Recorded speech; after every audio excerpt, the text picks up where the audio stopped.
advice from the recently retired Chichele Professor of the History of War at the University of Oxford, Cyril Falls. He turned to makers. The result was a revelation. By following up its references, he observed, I started to build up a corpus of knowledge. Gradually, it became clear what a huge and fertile field I had been set to cultivate, and how very little had as yet been tilled, at any rate by British historians. The history of war, I came to realize, was more than the operational history of armed forces.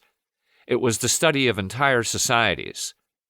Only by studying their cultures could one come to understand what it was that they fought about and why they fought in the way that they did.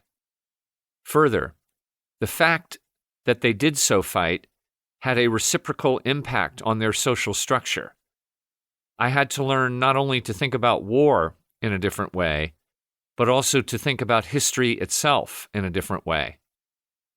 Howard's encounter with makers constituted a turning point in his intellectual development. Having previously thought of military history as a fusty pursuit of limited interest to serious scholars, he now embraced a broad form of inquiry that would be hailed as pioneering the war and society approach in post-Second World War scholarship. Moreover, the inclusive study of war that makers inspired played a role in the foundation of both of the Department of War Studies in 1961 and the academic discipline of the same name. It was not just those in academe who came to the book at significant points in their careers. Those in uniform did so too. Lieutenant General Paul Van Riper, for example, reflecting on the importance of history to professional military education, noted having read makers in the late 1970s as part of an ongoing process of historical self-education.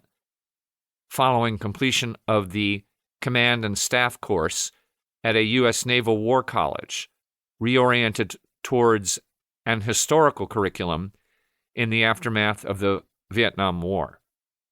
In contrast to earlier reading, which often focused on combat motivation and the human experience of war, Van Riper probed makers to expand my understanding of strategic thought.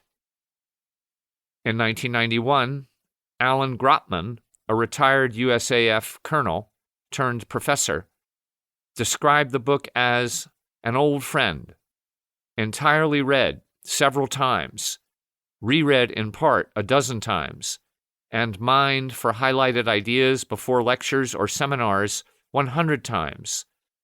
He could not think of a more used, useful, or influential book on the arts of war.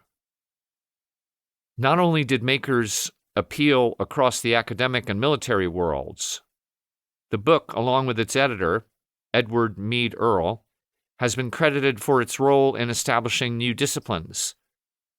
According to David Ekblad, by blazing a trail from the mid-1930s, during which he anticipated concerns more widely held in the post-war era, Earle distinguished himself as a forgotten founder of security studies, with makers the most enduring expression of his agenda.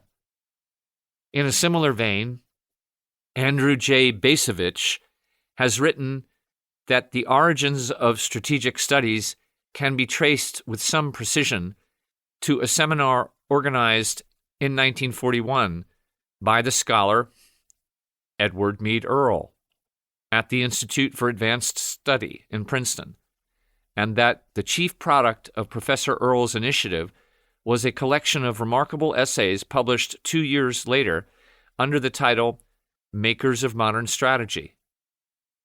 Likewise, Elliot Cohen has written that the book marks the birth of modern strategic studies since, when taken together, the essays lead the reader to conceive of a discipline of strategy, distinct from history and political science, although deeply indebted to them.